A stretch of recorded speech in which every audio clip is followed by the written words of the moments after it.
राहत इंदौरी का एक शेर है जिसमें वो कहते हैं, सरहदों पर बहुत तनाव है क्या, कुछ पता करो कहीं चुनाव है क्या।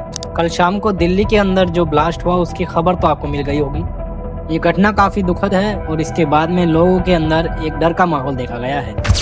राहत इंदौरी साहब का ये शेर मैंने इसलिए पढ़ा है क्योंकि देश के अंदर जब जब चुनाव हुए हैं या फिर चुनावों के परिणाम आने थे, उस दौरान ऐसे हादसे या फिर ऐसे मुद्दों को जन्म दिया गया जिन्होंने लोगों का ध्यान चुनावी मुद्दों से हटाकर दूसरी ओर फेर दिया है। दिल्ली के अंदर अभी कई सारे मुद्दों पर प्रोटेस्ट हो रहे हैं और विरोध हो रहे हैं, चाहे फिर वो पॉल्यूशन का मामला हो, स्ट्रीट डॉग का हो, वोट चोरी का हो या कोई और मुद्दा।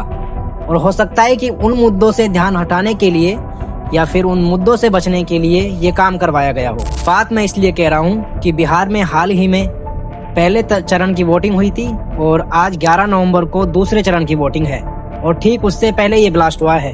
क्योंकि आप भी ये सोच सकते हैं कि जिस दिल्ली में इस देश के किसान प्रोटेस्ट के दौरान दिल्ली के अंदर नहीं घुस सकते, उस दिल्ली के अंदर आतंकवादी घुस जाते हैं। दिल्ली में हुआ ये ब्लास्ट अगर कोई दुर्घटना नहीं, एक साजिश हुई, तो ये बात तो तय है कि देश के अंदर आने वाले दिनों में माहौल गर्म होने वाला है।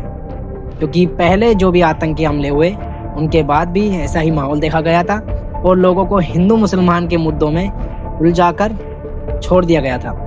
और इस बार भी अगर ऐसा ही हुआ और अगर ये साजिश हुई तो ये बात तो तय है कि देश के अंदर वापस से हिंदू मुसलमान वाला मुद्दा सामने आने वाला है।